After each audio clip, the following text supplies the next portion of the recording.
मेरे YouTube page astro Naresh पर आपका स्वागत है। नमस्कार, मैं हूं नरेश कुमार। सबसे पहले उन दर्शकों का धन्यवाद जिन्होंने पेज को सब्सक्राइब किया है, पेज के वीडियोस को शेयर कर रहे हैं, लाइक कर रहे हैं और कमेंट बॉक्स में हमें अपनी राय भी लगातार भेज रहे हैं। दोस्तों, आज का वीडियो कुछ ग्रहों की मूवमेंट को लेकर है जो लग रहा है कि जिससे दुनिया की शांति भंग हो सकती है। कुछ ऐसी कॉम्बिनेशन बन रहे हैं प्लैनेट्स के जिससे शांति भंग हो सकती है और शांति भंग होने के बाद जो उसका असर आएगा वो आएगा आपके बुलियंस के प्राइसेस के ऊपर। तो वीडियो इंटरलिंक है क्योंकि जब जब दुनिया में शांति भंग होती है तो सेफ हेवन के तौर पर गोल्ड की डिमांड बढ़ जाती है। तो इसको उस तरीके से साथ में ज़रूर देखेंगे कि क्या है, लेकिन कौन सी डेट्स हैं जब ये होने जा रहा है। तो 15 मार्च को मंगल धनिष्ठा नक्षत्र में आ जाएंगे। ये मंगल का अपना नक्षत्र है। इससे पहले शनि जो है वो अपने नक्षत्र में चल रहे हैं और जो राहु हैं वो भी अपने नक्षत्र में चल रहे हैं। राहु सतभिषा में है इस समय और शनि का नक्षत्र जो है वो उत्तर भाद्रपद में हो रहा है, गोचर हो रहा है। मंगल धनिष्ठा में आ जाएंगे, यानी कि तीनों ही पापग्रह बहुत पावरफुल हो जाएंगे। जब तीनों पापग्रह पावरफुल हो जाते हैं तो अल्टीमेटली उसका असर दुनिया के ऊपर नेगेटिव पड़ता है, दुनिया की शांति जो है वो भंग होती है। तो क्या ये नक्षत्र में है तभी भंग हो जाएगा या कोई ऐसा कॉम्बिनेशन बन रहा है तो उसके साथ इसका कोई लेना देना है? तो शनि मंगल अभी अपने नक्षत्र में आएंगे 15 फरवरी को, 3 मार्च तक रहेंगे धनिष्ठा में। 23 फरवरी को मंगल जो है वो एक्वेरियस में आ जाएंगे, यानी कि कुंभ में आ जाएंगे। अब यहाँ पर कुंभ राशि में राहु ऑलरेडी अपने नक्षत्र में बैठे हुए हैं। तो अपने नक्षत्र में बैठे हुए राहु के साथ अपने नक्षत्र के मंगल का मेल हो जाएगा। तो ये जो मेल है राहु का और मंगल का, ये मंगल जो है वो अग्नि तत्व का ग्रह है। राहु जिस ग्रह के साथ होता है उस ग्रह की पावर बढ़ा देता है। शनि शनि जिसकी राशि में बैठे हैं, कुंभ राशि शनि की राशि है, ये वायु तत्व की राशि है। तो एयर से संबंधित चीज़ें यानी कि एयर अटैक पॉसिबल है, हवा में हमले पॉसिबल हैं और हवाई दुर्घटना भी पॉसिबल है। चूँकि अग्नि तत्व का ग्रह है, राहु के साथ है, तो अल्टीमेटली चीज़ें डिस्टर्ब हो सकती हैं। इस समय सूर्य भी वहीं पर गोचर कर रहे हैं।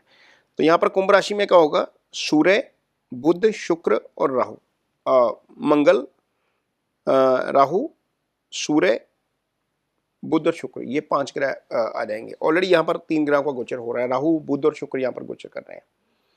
तो ये रहेंगे एक्वेरियस में।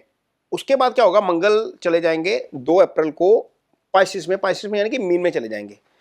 अब जब मीन में जाएंगे तो मीन में शनि का गोचर हो रहा है। जैसे 11 नंबर पर यानी कि कुंभ राशि में राहु का गोचर हो रहा है ना, वैसे 12 नंबर पर मीन राशि में शनि का गोचर हो रहा है। अब शनि के ऊपर से मंगल का गोचर होगा, यानी कि पहले मंगल का गोचर राहु के ऊपर से, फिर मंगल का गोचर शनि के ऊपर से। ये जो 78 दिन है ना, ये थोड़े से अच्छे नहीं है पूरी दुनिया के लिहाज से यदि हम देखते हैं। और इसी बीच 2 अप्रैल को क्या होगा? 2 अप्रैल को मीन राशि में सूर्य भी आ जाएंगे, मंगल भी आ जाएंगे और शनि भी आ जाएंगे। ये जो 3 ग्रह 2 अप्रैल से लेकर 13 अप्रैल तक बीच में रहेंगे, ये गोचर भी थोड़ा सा डिस्टर्ब करने वाला है। अब इसका प्रभाव देखते हैं कहाँ पर क्या होगा।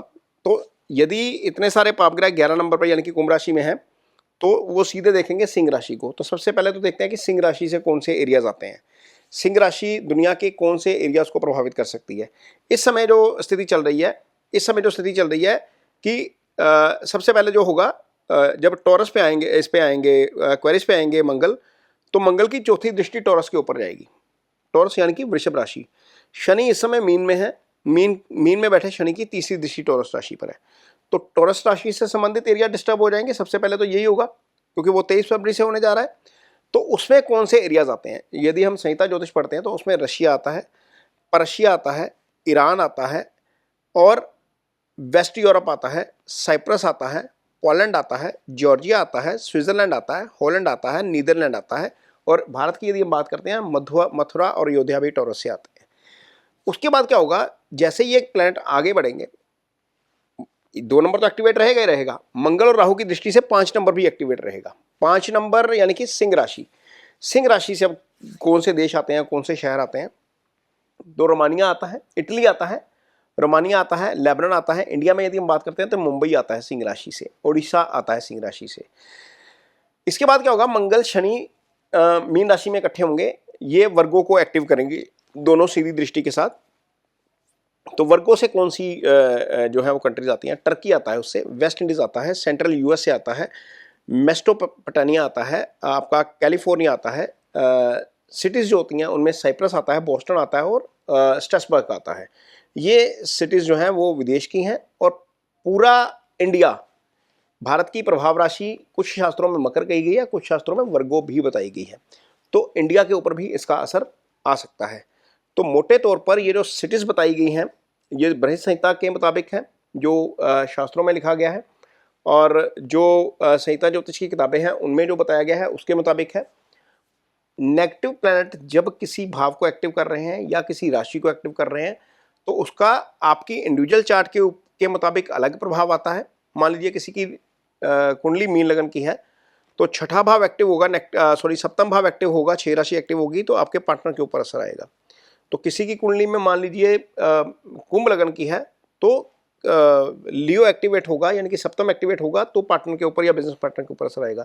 लेकिन कंट्रीज को इस तरीके से नहीं देखा जाता। कंट्रीज को राशि के मुताबिक नाम दिए गए हैं और एरियाज दिए गए हैं। कौन सी राशि यूनिवर्स में कहाँ पर है, वो डिग्रिकली किस जगह पर को प्रभावित करती है, उसका जो है विश्लेषण दिया गया शास्त्रों में।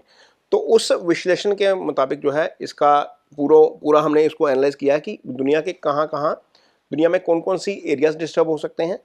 और ये जो प्लैनेट हैं खासतौर पर जो समय 2 अप्रैल से लेकर 13 अप्रैल का समय है वो अच्छा ज़्यादा नहीं लग रहा, क्योंकि ऑपोजिट फोर्सेस जो है मंगल, शनि और सूर्य तीनों ही एक साथ आ जाएंगे, तो ये अच्छा नहीं है। इस बीच एक जब ग्रहण लगेगा 17 फरवरी को, वो भी कहीं ना कहीं प्रभाव डालता है। तो इसलिए यदि ये सारा कुछ होता है जो नज़र आ रहा है चार्ट के ऊपर, तो 23 फरवरी के बाद आप मान के चलिए गोल्ड के रेट बढ़ने चाहिए। मैं सिर्फ यहाँ पर गोल्ड की बात कर रहा हूँ, सिल्वर की बात नहीं कर रहा, क्योंकि मैंने अपने एक अर्लियर वीडियो में बताया हुआ है कि 2 मार्च से लेकर 25 मार्च तक का समय सिल्वर के लिहाज से अच्छा नहीं है, क्योंकि 2 मार्च को आपके शुक्र जो हैं वो शनि के साथ आ जाएंगे। जब जब शुक्र शनि साथ होते हैं तो अल्टीमेटली सिल्वर टूटता है। ये हमने 1970 के बाद जितनी स्टडीज़ की है उसमें ये कॉम्बिनेशन सामने आया कि शनि के केंद्र में आ जाए, शनि के सामने आ जाए, शनि के साथ शुक्र आ जाए तो एक बड़ी गिरावट सिल्वर में आ जाती है। तो वहाँ पर हमें उसका ध्यान रखना पड़ेगा। गोल्ड में उतनी बड़ी गिरावट नहीं आती, वो डेट्स इंटैक्ट रहेंगी 2 मार्च से लेकर 25 मार्च वाली। लेकिन जंग लगने की स्थिति में अल्टीमेटली सेफ हेवन गोल्ड होता है। तो यहाँ पर आपको गोल्ड पे जो है वो मुझे लगता है कि एस्ट्रोलॉजिकली गोल्ड ज़्यादा बुलिश लग रहा है आने वाले दिनों में भी। ये वाला 25 दिन का पीरियड यदि हम निकाल भी दें 2 से 25 मार्च का, रेस्ट ऑफ द टाइम, क्योंकि ये 11 मई तक प्लानिटरी पोजीशन यही रहेगी, rest of the time gold में तेजी रहनी चाहिए, गोल्ड अच्छा चमकना चाहिए इसके मुताबिक, क्योंकि जो ग्लोबल जियोपॉलिटिकल सिनेरियो डिस्टर्ब होगा उसका असर डेफिनेटली सेफ हेवन्स के ऊपर आएगा ही आएगा। ये वीडियो आपको कैसा लगा इस पर कमेंट बॉक्स में अपनी राय जरूर दीजिए। यदि वीडियो अच्छा लगे तो इसे शेयर जरूर करिए, पेज को सब्सक्राइब जरूर करिए। इसके साथ ही मुझे दीजिए इजाजत। नमस्कार।